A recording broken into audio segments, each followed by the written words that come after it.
General, in wishing everyone here Merry Christmas, and in thanking PCC for inviting us to your celebration, and as well as congratulating PCC for all that you've achieved for this past year, most recently for the success of the Moscow Festival.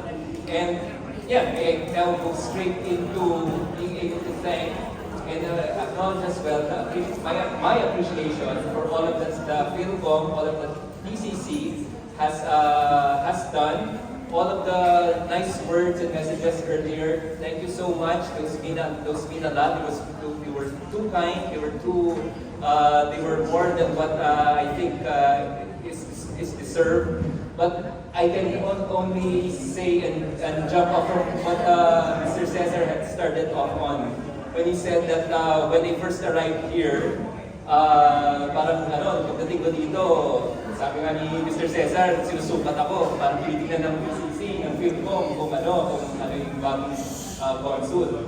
It was actually the reverse. Ako hindi sa sinusukat ko ang Philcom, it was more of may comparison kagad ako, dahil nakita ko kagad na ibang-iba ang level dito sa Sydney, sa Australia, ang Philcom. And I can talk in straight I can come in straight candor and be able to compare, because you had mentioned my previous posting was in the UK. So ito, second posting ko, pagdating ko dito, alam ko na parang may experience na ako kung what the Philcom event would be like, what the Philcom community friendship might be like. Pero yun nga, dun sa London, sa UK, mabait, syempre, Philcom everywhere mabait. Pero wala sila isa sa masasabi sa bait, sa walang kabaitan, walang kaguluhan, kasayahan na parang gulo at saya dito sa Sydney.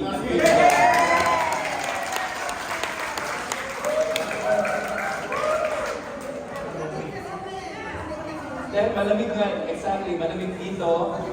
Exacto, very first day, talagang literally and figuratively, ang init, naramdaman mo agad dito sa and yung kwento na nasabi na kanina, my first night here in Sydney was straight into a Philcom event. It was for the farewell of Consul Marford. So yun, ginawa sa Kandang Nadamo, sa Sisling Pilo. It was that evening, and it was a jam-packed room. And yun, talagang ang gulo, ang saya, kitang-kita ko na parang, wow, gaano kamahal ng Philcom ang kanilang consul. So naisip ko, kailangan makaisa si Marford.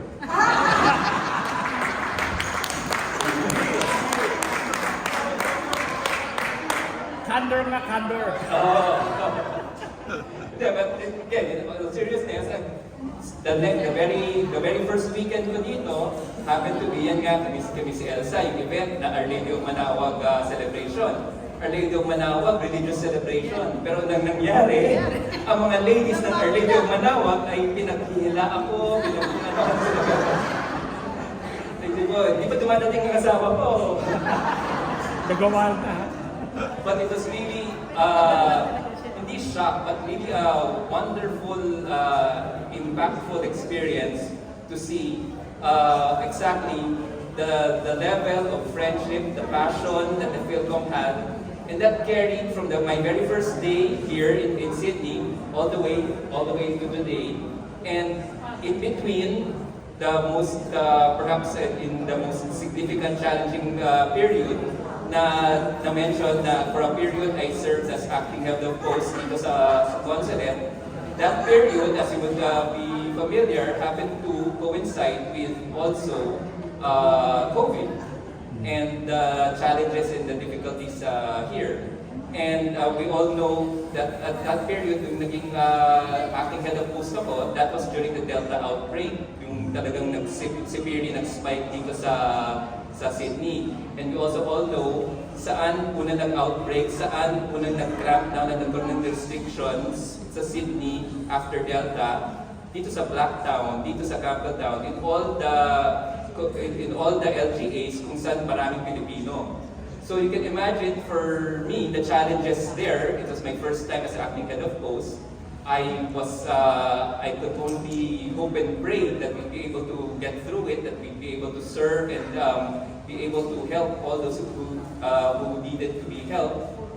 And we got through it, but only because of the recognized support, cooperation, and assistance and good work of the Filipino community here in NSW in Sydney. So it's not just the consulate which recognized it, it was very much the NSW government, the Australian government, which was saying na it was the Filipino community that led the charge in their vaccination drives, in following all the restrictions, so that the quicker everyone followed all the measures that needed to be taken, the quicker NSW Sydney could reopen at yun, makakapagsama-sama na ulit tayo.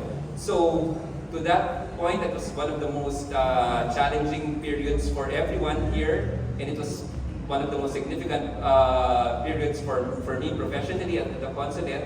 So I can only thank you from the bottom of my heart, everyone here, PCC, the entire PhilCom, everyone, for all the help and support that you did, that you extended to me, personally and professionally.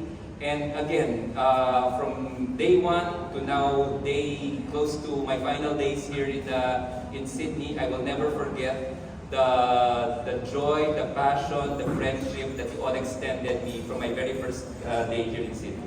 So maraming salamat.